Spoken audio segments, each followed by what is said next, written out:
જય માતાજી, જય મેડીમાં. હું તમારો પ્રિય નયન. આજે બતાડવાનું છે અમારો પઠ્ઠો. અમે જોવો છો એ અમારો પઠ્ઠો છે. જો અમે રહ્યો. હમણાં વરસાદ આવ્યો તો એની હિસાબે જો અહીંયા બધું એટલે બધું અહીંયા ટણાઈને એવો કચરો. આમ જોવો તમે બધું. અમે આ ઘરે બધે રહેવી છે. અમે અહીંયા જેને ઈટું લેવી હોય એના નંબર અહીંયા આપેલા છે. જો અહીંયા ગામ ચલાલા. આમ જો તમે બધી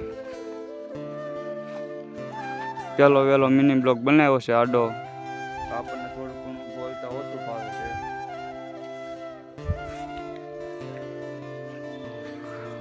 કોમેન્ટમાં લખી નાખજો કોને કોને પઠ્ઠો છે અમારી જેમ. ઘરની પાડે છે કે કાશી પાડે છે, કોમેન્ટ કરી નાખજો. જય માતાજી. અમારો મિની બ્લોક અહીંયા જ પૂરો થાય. સબસ્ક્રાઈબર કરી નાખજો. જય માતાજી.